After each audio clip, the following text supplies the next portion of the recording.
All right, and we are live. Welcome back to the Mean Green Podcast, episode 7, with myself, Niall Frazier, and my man, Mr. Reggie Barnes. How you doing today, Mr. Reggie? I feel good, man. Feel That's good. I got the fans blowing today, but I've been busy all day, getting a lot done. But yeah, okay. I had a great day.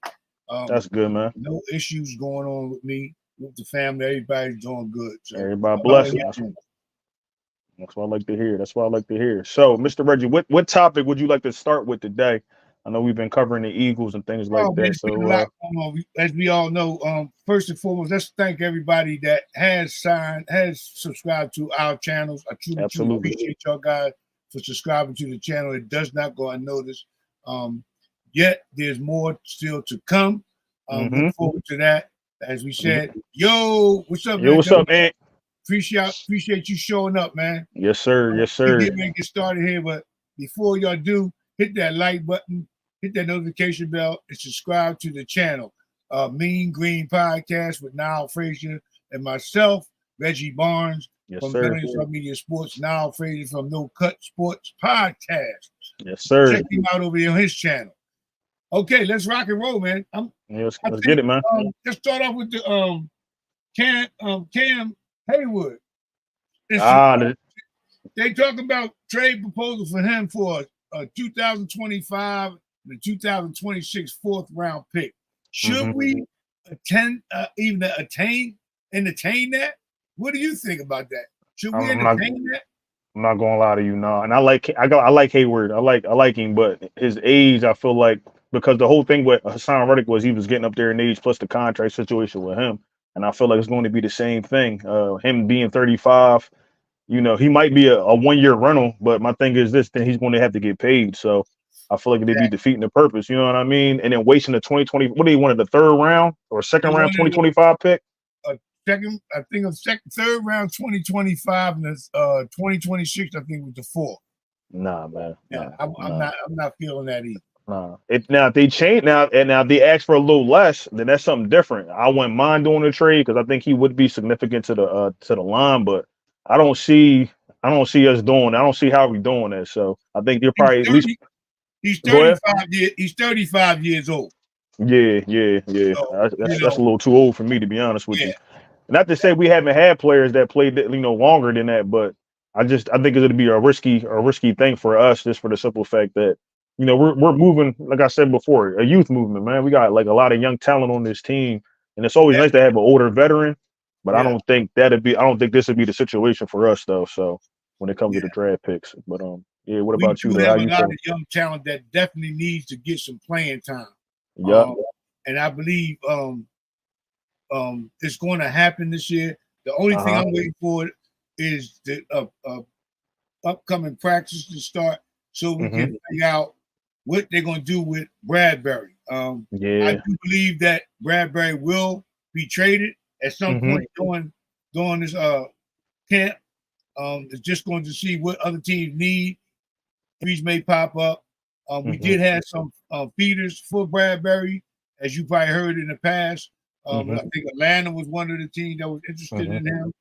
I think the Steelers too. The Steelers, I think, had some interest in that too. So the Steelers was another team that was interested in him. So there is some feeders out there for takers for him. So hopefully that can get done. That's what I'm looking for in that regard. But bringing in Hayward, to me, I'm on the same lines as you. He's an older guy. The money situation is going to, be an issue going down the line with him. Right. I would just rather keep the hand that we got, stay pat.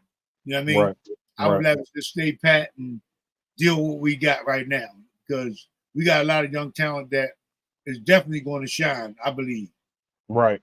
Yeah, I think so too, man. I think, and I just piggybacking off of what you just said, like so those younger guys can get that play time. I don't really think like bringing somebody in here like him, because he's going to take up time from somebody else. You know what I mean? So it's like, do you want your young guys out there? Or do you want to, bring an older guy in here, get him acclimated to the scheme and system, whatever the case may be, and then go from there? But I just don't like I said, the picks. Like I don't like.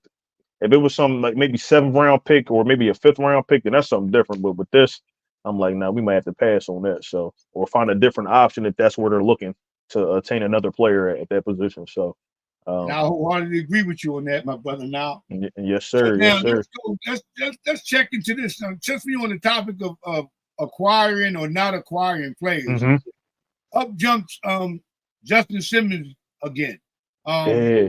They said they're back at the table with his agents and and some talks. It's nothing that like I got that was concrete, solid.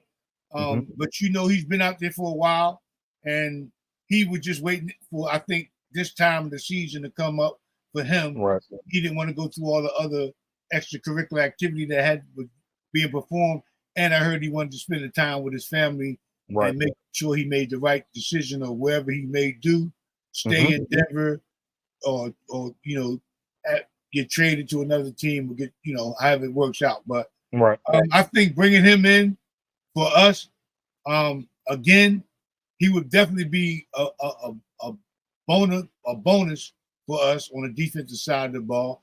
Him and Steichen has some type of rapport, so that would definitely should be a plus in that regard. But then I'm going back to the same scenario we just spoke on a few minutes ago. We got the young guns back there. We got the Blankenships. We got the Quenya Mitchells. We got the Cooper DeJean. So you got a lot of young guys, and not even just them. We still got other young guys. We got Isaiah Rodgers. So we got a lot of guys back there. But he's a safety, right? Simmons, he's a safety. Yeah, Simmons is the safety. Yeah. So Isaiah plays corner and all that. That would definitely hamper the room and play time for Battleship and my man Hall. Hall's a safety too, right? No. Hall. I think Hall's a corner as well. Yeah, I think he played like nickel or something like that. Slider nickel, one of the two. So, well, that wouldn't bother him as much.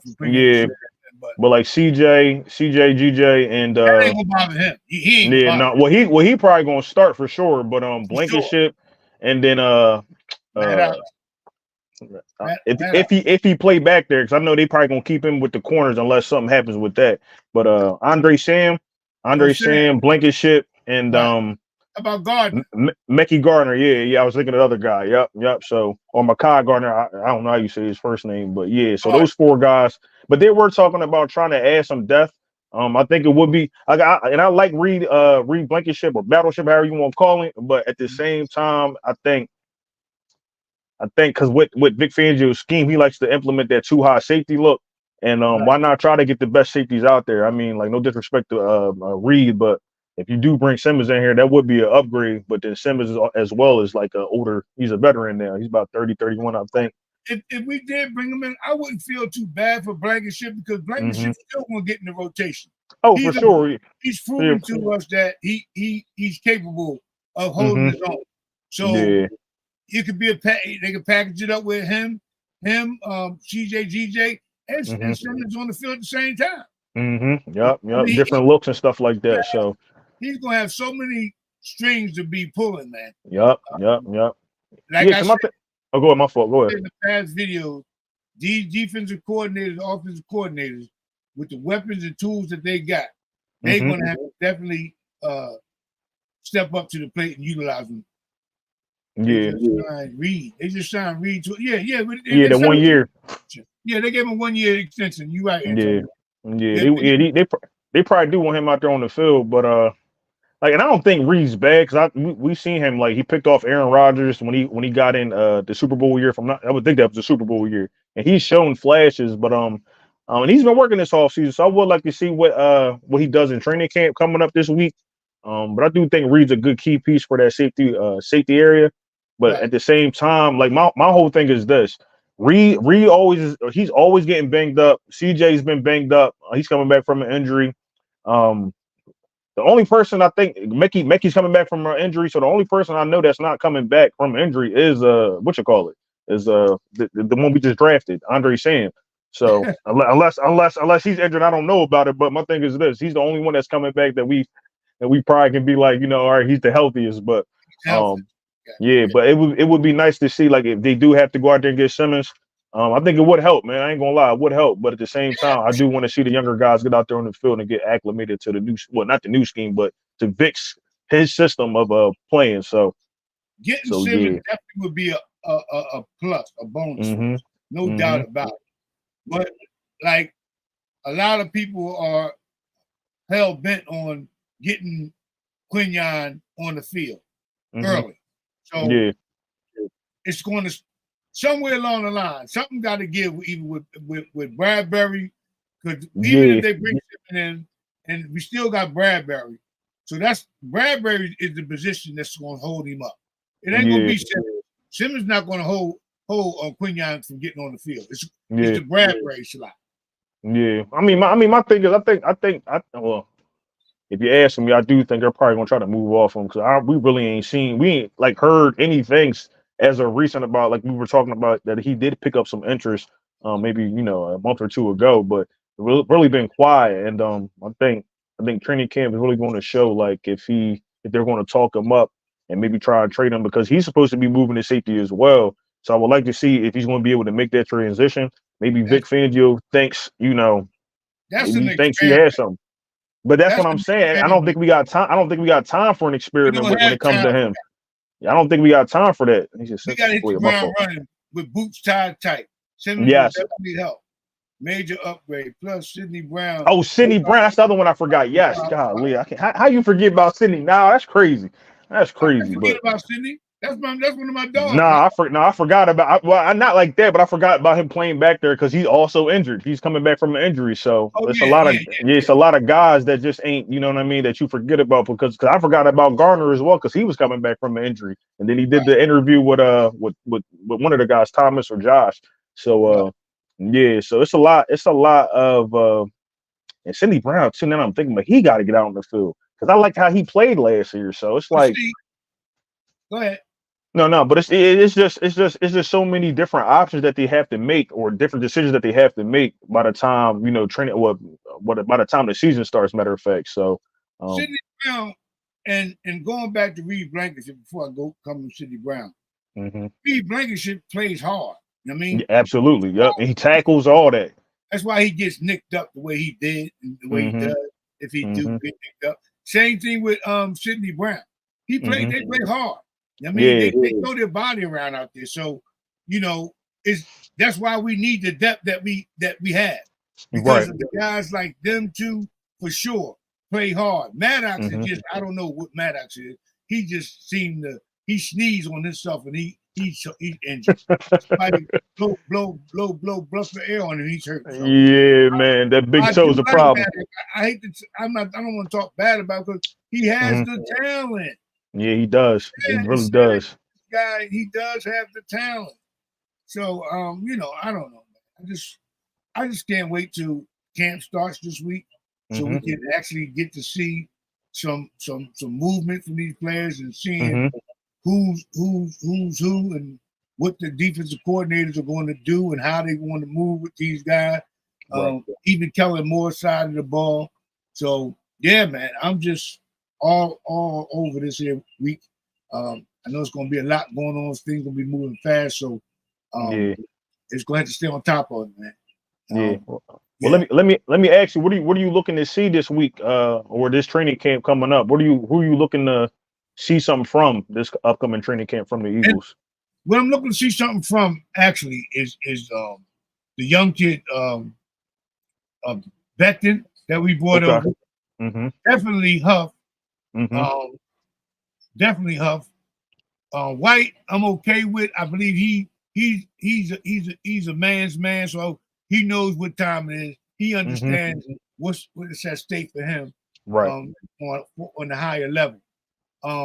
It's a lot of different stuff I'm looking at. I want to see the slot receivers position. Who's going to be in that? What are they going to do with that? How Ross turn out? Does Ross still have his speed? So it's a lot of different areas of people and situations that I'm really looking at. Offense, not too much for me because the offense is basically what it is, except for we know about the piece added Barkley. I would like to see them go out and get another back. I would truly like to see them go out and get another back. I definitely would like to see that. Bring another back in the camp. To make it more competition and to have somebody else besides Gainwell. I think we need a three-headed monster. Barkley, Gainwell, mm-hmm. somebody like a Hunt. Yeah. He said we didn't say nothing about Jalen Hunt. No, he was coming out my mouth. Pause, but yeah, he was going. I was going to say Jalen. Jalen Hunt is the top of my list too. I mean, he's definitely going to be an eye opener. I believe that. I believe he's going to stand out to the utmost. And a lot of people are going to be surprised because a lot of people didn't even like that pick with him. Yeah, and, well, I mean, I don't think they really understood like the pick because like they say he got freaky tools in his body, whatever you call it, but like he's like abnormal for his position for what he's playing. So it's you know, you got like we got to see. I know we talked about it on here before with him going to the school that he went to. So he's intelligent enough, I feel like, to pick up the scheme. But just getting a reps in, I feel like, and that's for most of these players, especially on that defensive side. A lot of the young guys coming in here from college, out of the draft. You want them to be acclimated with the system or the defensive system. So with that being said, with Jalen Hunt, Quinyon, Coop, all the guys we brought in. So Jeremiah Trotter, he's another one that I'm looking to see how he performs. And yeah, it's just pretty much the defensive side. So, but he got another one here. My fault. I found some more videos on Hunt, and he looked freaky. Get some NFL coaching, he might be right. Yeah, that's right, Antonio. Yeah, man. So, and that's another thing. The coaching, I think that was the big part that we liked last year. That you can't. How you expect these players to develop if the coaches aren't, their first year coaches, or it's the first time coaching that position, whatever the case may be. So you want to make sure that I know we got the better coaches in here now, but you want to make sure that you're putting these guys in the right positions and giving them the right tools to succeed out there on the field, like your Jalen Hunts and stuff like that. So I think Jalen Hunts actually is going to get some not special treatment, but I feel like Vic's going to gravitate more to getting him out there on the field because he was like his pick. So I would like to see what Jalen Hunt does, but he's going to have to be a key factor if he's out there on the field because, like I said, Bryce Huff, he's another one that we're looking to see. But we know what he can do. We just got to make sure he can do it for a full time. Yeah, we hope. Yeah, we hope he can bring. To do that. Yeah, we hope he can bring that, and then Nolan Smith as well. So there's some guys there, on that edge that I would like to see perform or hear some things about. But I feel like Jalen Hunter probably not get the benefit of the doubt, but he might get a little special treatment for the simple fact that Vic Fangio wants him out there. But then again, if Vic don't see that he's doing what he's supposed to do or he's not ready yet, he might not put him out there. And then you go with a Nolan Smith or you go with Bryce. Well, we already know Bryce Huff's gonna be out there because he's but Sweat too as well. Sweat's another guy that I'm thinking about. Like, is he gonna be able to, stay where he's at? Because he kind of had a little I don't want to say they kind of fell off because the whole defense looked bad, but him and Reddick that they were going out of the scheme and chasing sacks and stuff like that. So you want to see if he, what I'm saying, is the guy. So he said I didn't understand the pick only because it was so much on the board that I thought we needed. That's true too, Antonio. That's true too. I think and I heard Howie say this, and other GMs say this when they go do they go through the process of the draft, right? You go in there with the expectations of like this is the player that you want, but then you got to think there's other teams in there that are also trying to get players for their team. So it changes because this draft was a little weird to me because a lot of quarterbacks went off the board early that I thought weren't, no disrespect to them, but I didn't think they had the talent to go that high. So it kind of worked out for our benefit because then that's how you end up getting Quinyon Mitchell, and then you get Coop DeVille, Cooper DeJean, and you go get Jalen Hunt and all that good stuff. So that Atlanta Penix pick changed everything. That was a big part of. I don't think people thought the draft. Yeah, I don't think people thought that was going to happen because they signed Kirk Cousins. So I don't think people thought they were going to draft a quarterback. So, and then even too, I don't know. Do you watch the Hard Knocks on HBO with New York? Okay. I got my information off the. Okay. Yeah, but they were also in the market too. They had a 6th pick, and they were also in the market trying to get a quarterback too. So like, it was just people just needed quarterbacks. Teams need a quarterback. So this draft was a little weird. So, but yeah, man, yeah. So, but so then let's jump over here to Coach Nick Sirianni and Jalen Hurts situation. Oh boy, I'm still hearing that they are not on good terms as far as communication. and what I know about it and read up on it and looked at some video on certain things going back from last season when Jalen went to Nick and they had the one-on-one and Jalen was trying to get him to Yeah, I'm burnt, baby. I'm burnt. Yeah, I'm burnt. I can feel it. I can feel it with this shirt on. My fault. Go ahead, Mr. Reggie. My fault. okay. Yeah, so working on changing some of the schemes. And Nick didn't oblige him.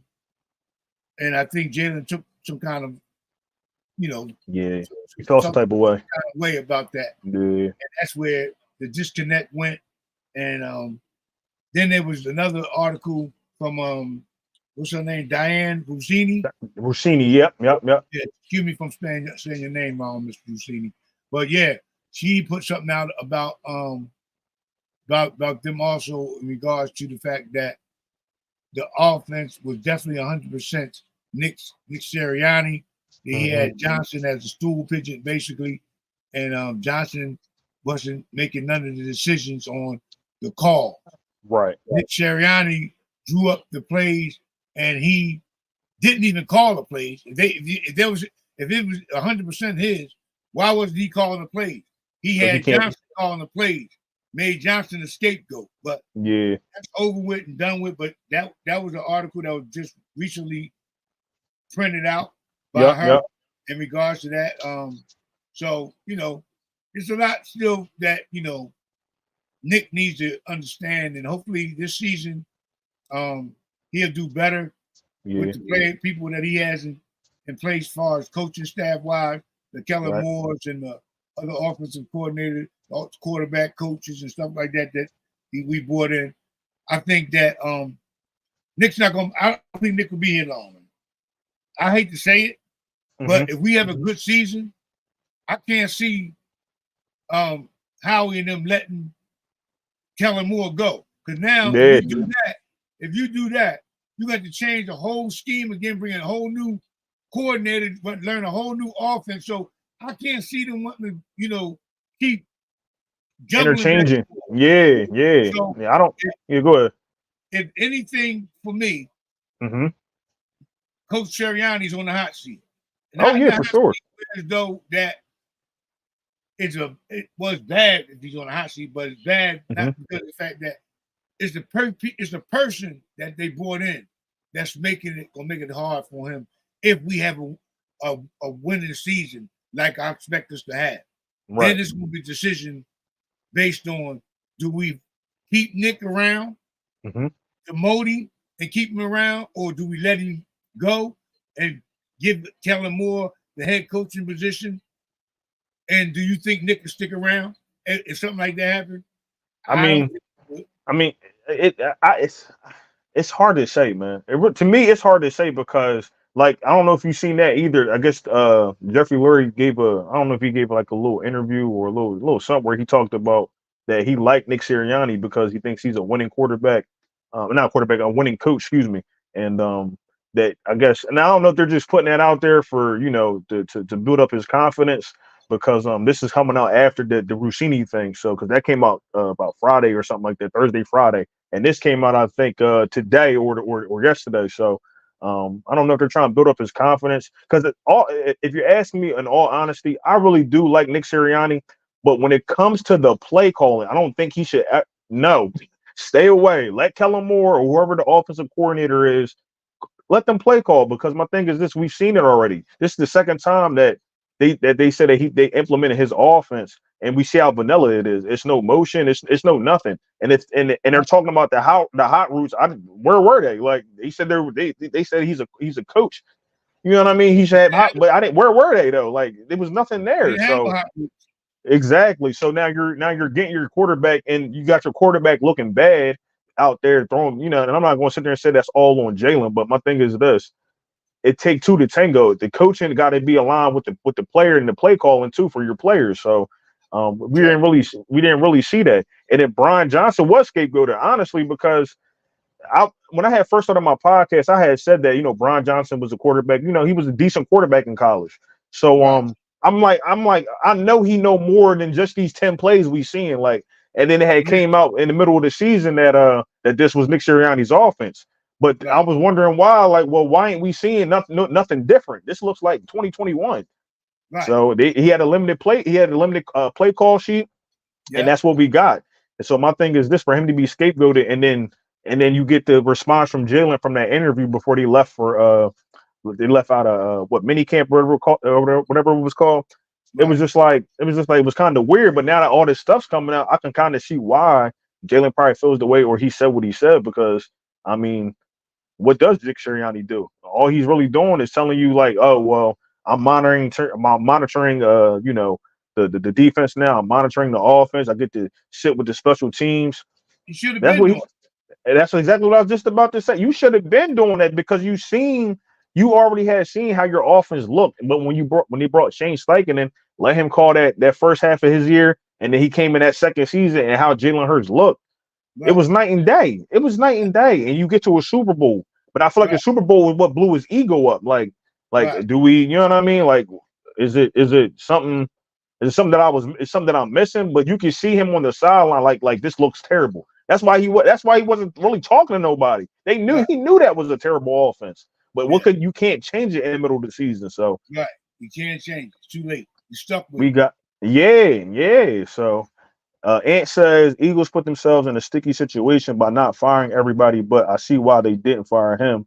But they will have to pay Kellen Moore like a head coach after we win the bowl, and they want to keep Nick. Yeah, man, they're going to have to, because that's what they do with Jeff Stoutland. They keep him there. They pay him more money, so he don't go to a different team. So if they decide to keep, but I feel like Kellen Moore was brought in here because it was between.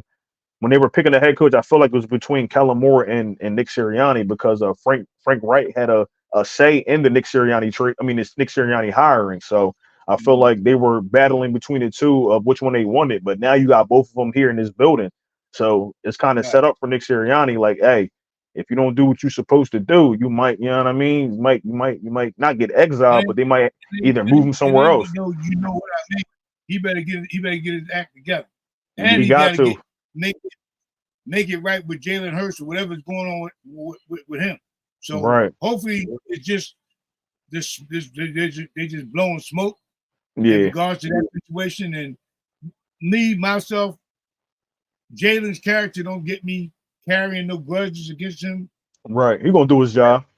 That's me thinking, and on Jalen's behalf, that it's not he's not carrying no grudges with that. Right. So I think it's more Nick Sirianni type deal that he was being stubborn. And I'm a head coach, and this is the way it's going to be, and this is how we're going to do it.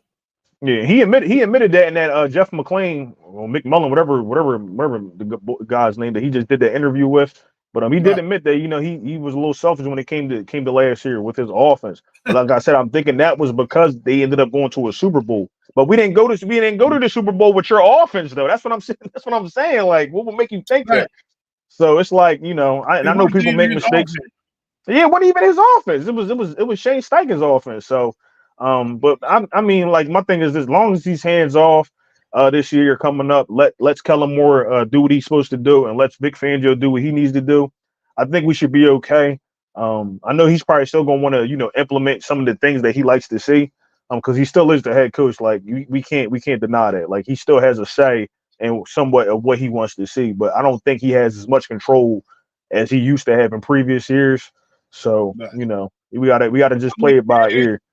They're going to give him his just due. Excuse me, in regards to allowing him to implement some of his plays that he feels necessary. But it's going to have to be according to what's going on in certain. It's going to be a situational thing. That's not the right call right now, Coach. We got to go. We're going with this. Right. We get back to that.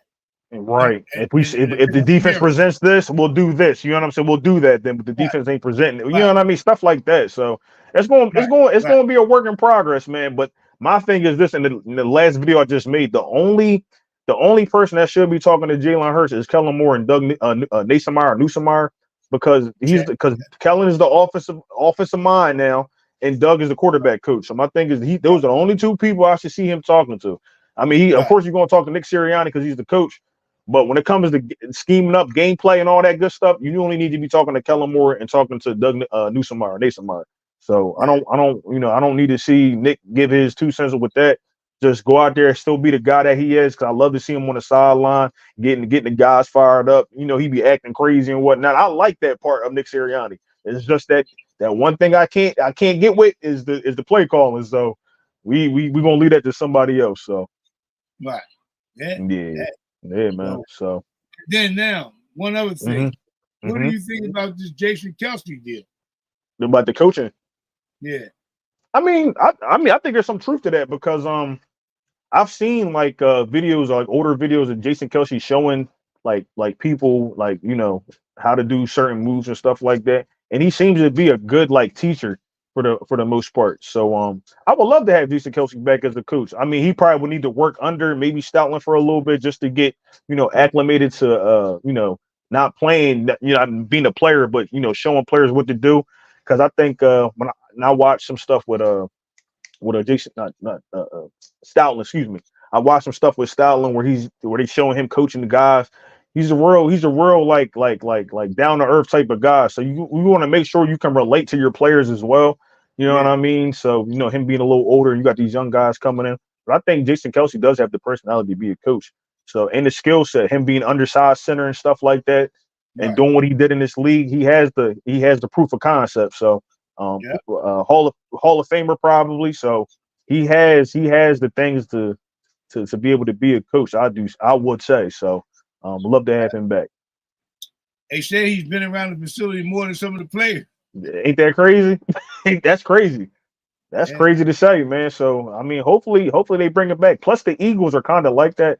They usually keep a lot of those guys around, even if they're not coaching. They keep a good relationship with previous players. So it would be a nice thing to see because Jeff Stoutland, he's getting older too. You know what I mean? He ain't gonna be here forever. So you got to start finding that next person that's going to be able to keep that offensive line or the offensive line intact. So and I think he also does the run game as well. So that wouldn't be. I would like to see. It wouldn't be surprise me if they would groom Kelsey to take that position over. Absolutely. That wouldn't surprise me if they done that. Yeah, I think it'd be a good situation. I don't know if it's going to be this year because I guess he's still doing that the TV thing. But we'll see, man. We'll see. Yeah, we'll see. But I would love to have him back, man, in some type of way. That would be great because then he can get because he ain't gonna get the Super Bowl ring as a player, but maybe he get the Super Bowl ring being a coach. So it's all the same to me, baby. He knows that this team again. We had the team last year to do it. Oh, for sure. He knows this team now with Barkley there and the coaching staff that we brought in. Not even talking about the Kellen Moores and the Vic Fangio, the Hunts and the other coaches that we brought in along with those guys are top tier coaches, experienced coaches, and position wise. So it's he knows that this team has a greater chance than we had last year of making it and winning the Super Bowl. So absolutely. I think that's something good to know, good to talk about, man. So let me ask you this here. What is your take? I know you probably don't want to touch on it, but I'm kind of disappointed in what I saw in the Olympic team, the men's Olympic. Oh God! Oh my God! Against South Sudan, I didn't even know. No disrespect, but I didn't even know South Sudan had a team. And then you see who the coach was for the team? Luol Deng. Yeah. He used to play for the he used to play for the Lakers, but Chicago too. So he played in the league. Yeah, he had them boys out there looking like they play for the NBA. I said, what is going on out here, man? It's my thing is this, and I know because I know you're older than me, but I remember like I grew up on Jordan and all those guys. So it's like when the Dream Team, it's hard to compare other teams to the Dream Team. And I hear this all the time in the media where they talk about, this team's going to be like the Dream. No, it's never the same. It's nowhere that the Dream Team would have went out there and had that type of struggle against any team like that. Pure talent, and LeBron James, Steph Curry, what? There should have been no reason that game looked the way that it did, but here we are, man. So they got out of there by the skin of their teeth. that goes to show me, right? Worldwide, basketball is catching up. These young countries are catching up. Yeah. I mean, in a major way, in the growth of the basketball programming and teaching worldwide. You know what I mean? As you've seen in the draft, as you've seen in the NBA draft, there's a plethora of French and European foreign, and just Africans, killing it. Everything, Australians, Portuguese, they got them all now. I think the guy that this. Oh, my fault. Go ahead. My fault. It's no country off limits now. Nah. I think the guy that they drafted from UCLA, ain't he? I don't know. I don't think he's from here. Bona? I think he might be. Is that his name? Yeah, Bona. He's from Nigeria. Yeah. See what I'm saying? Luka Doncic. Luka Doncic, however you say his name. He's another one. They get to start playing at. You can play in the professional league over there at like 14, 16 years old against grown men. So my thing is, you already further ahead than somebody that's waiting till they're turning 18 to go play against people in college. These kids are already playing against grown men and at 14, 15, 16 years old. So man, it's going to show you and then the training as well, how the training has caught up in different countries. Because it used to be here was oh, we want to get here so we can go train and stuff like that. But now they got the same type of training, if not better training over there. They eat better over there too. I think that plays a major part as well. So I have a friend that's over there. He works with NBA Africa. Okay. And he has two of his guys got drafted. One, I can't remember their name, but one got drafted by Toronto this year. Okay. And another guy got drafted, I think was San Antonio. It might have been San Antonio. And San Antonio San Antonio like the foreign players. So he got two of his guys from his program in the league right now. Yeah, that's what's up. That's what's up. So, but yeah, man. Hopefully, the Olympic team, they can get it together, man. I feel as though I know because it became a thing where players didn't want to go play for the Olympic team, so they were kind of trying to get players to come back and represent the country, like the top players. So, but if you're going to be out there playing, man, I want to see some more effort, man. I don't want to. We supposed to be the best, best talented team that that's out there, and it's not looking like it. So hopefully they get back on track with that. But we'll see about that. So yeah. So man. And what do you think about the Caitlin Clark situation going on again? They just don't seem to stop with her. Yeah, man. I don't go ahead. My fault. With the All-Star stuff like that, her not being in the 3-point shooting contest. It was just a little bit of rumblings around that I picked up on. I mean, I didn't really get too depth about it because I know this too shall pass. It just takes this phase, and I'm not riding that Caitlin Clark wave. I will keep my head in and see what's going on in the gym, but then I catch it when I catch it. I'm not on the Caitlin Clark wave. I am a Reed fan though. I am Miss Reese, yeah. I am a fan of hers. So I don't follow them like that, but I do check in and do look at some of the games. I have been looking at some of the games, but I don't report on them or nothing like that. I do like a lot of the players that came out this year. The big girl, what's her name? Which one? Chambers. She came from South Carolina. Oh, you talking about the Spanish one, the real tall girl? Yeah, she played for Chicago. She played with she played with Angela Reese, I think. If I'm not, is that Angela Reese's team? Yeah. I think she played with them. Yes, yeah. I think. I mean, to be honest with you, I don't I'm kind of like you. I follow when I see it. I did watch some of the All-Star game though, and to be honest with you, this was my first time actually sitting down watching the All-Star game. I watched some of the skills challenge this weekend too with I can't think of the girl's name that won. She won the 3-point contest and she won the skills challenge. So shout out to her. But it's getting to be cool, man, because when the All-Star game was, I guess it was the U.S. against the players that got left off the Olympic team, and they was out there going at it, man. So Shorty AO, she had like 29 points the second half. So it was a good game. Aaliyah Boston plays with Reese. Okay. Wait, is that the I'm trying to think of her name. And The real tall girl. She's her name not Aaliyah Boston. no, she's Spanish, I think. Yeah, she's from another country. Brazil or something like that. Right. Yeah. I can't think of her name though. Chambers or something. Give it a C. Something like Chambers, that. Chambers. Yeah. Asia Wilson is the best player in the WNBA and from South Carolina too. Asia, nice for the Las Vegas Aces. She's nice. Yeah, and shout out. My fault. Shout out to Tone too. Tone told me he's he's out there in Vegas. He's out there coaching AAU for girls. So shout out to him too, man. That's what's up. Who, Tone? Yeah, Ant's out there now. He said, or I think he's still out there. Yeah, he said he's out there. He had commented on one of my videos recently. He told me he was out there. So, but he coaches AAU girls. So that's what's up, though. That's what's up. Good deal, Tone.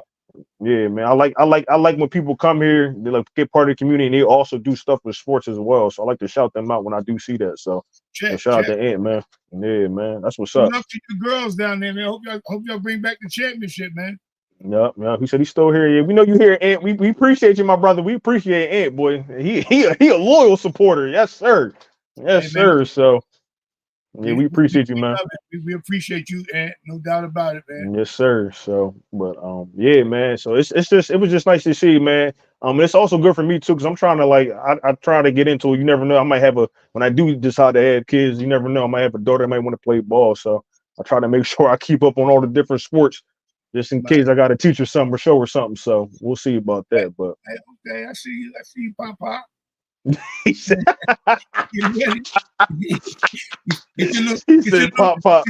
Get your little nerve set ready.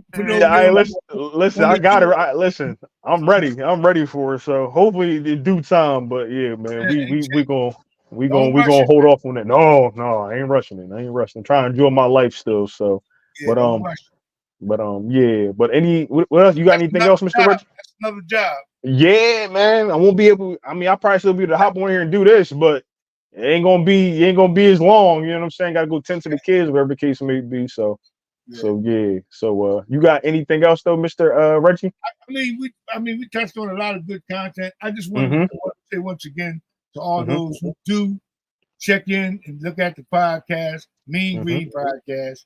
Now, Frazier over there for No Cut Sport Podcast. Me. Reggie Barnes from Bet on Yourself Media Sports. Yes, sir. Check us out. Subscribe, like, comment. We'd love to get some feedback from y'all guys. Subscribe to our podcast, Mean Green Podcast. Subscribe to that. And like I said in the past videos, I know I said it, but it's definitely coming to fruition.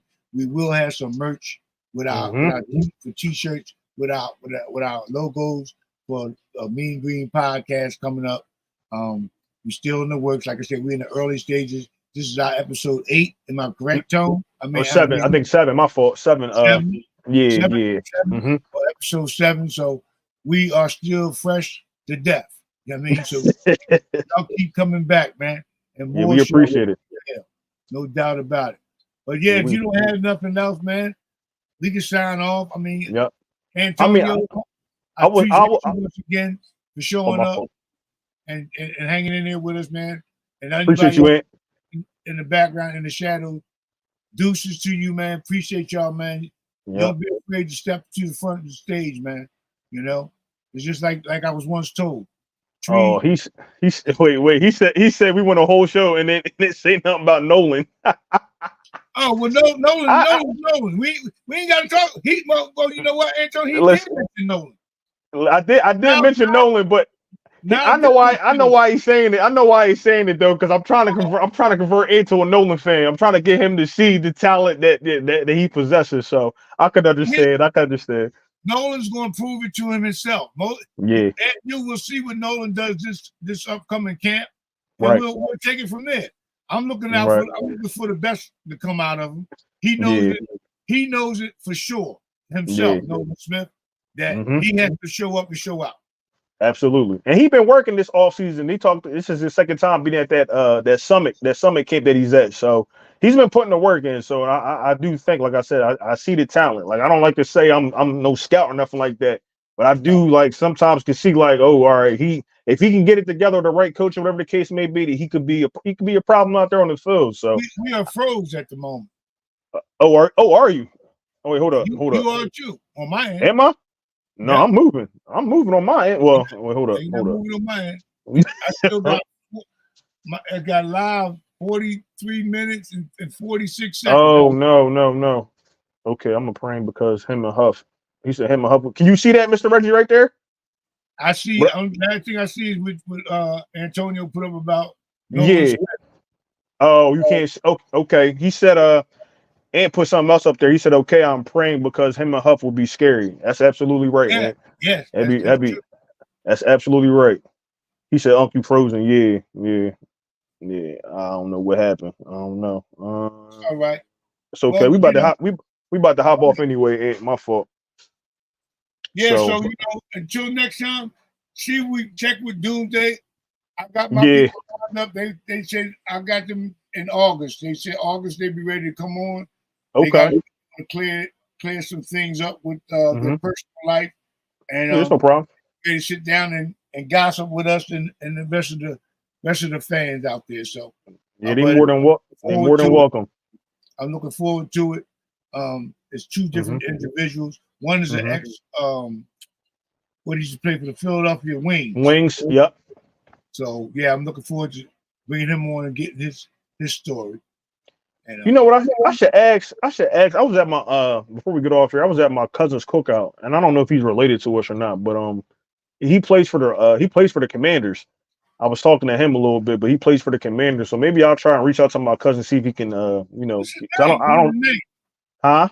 What was his name? I don't remember. I can't. But when I tell you, Mr. Reggie, when I tell you, I know this man plays on the defensive line. He shook my hand. My hand disappeared. I'm like, God, this man is mad. The man is massive. So I'm gonna reach out to my cousin and see if he can line me up with that. Maybe we can get him on here and have him talk. I know he's a Redskin or a Commander, but it would be nice. Yeah, it would be nice just to get some insight about just the NFL. Playing for the NFL, stuff like that. So maybe I have to see if I can line that up as well. Yeah, just say like, look, we only want 30 minutes. If you can give it 15 to 30 minutes. Nothing crazy. Yeah, nothing crazy. So but I'll see if I can line that up. But and then we'll also get together about the Wings player and then your guy as well, and then see when we can get them guys on here too. But if there ain't anything else, y'all, I'm now Frazier from the No Cut Sports Podcast. My man, Mr. Reggie from Bet on Yourself Sports. If you ain't following them, please.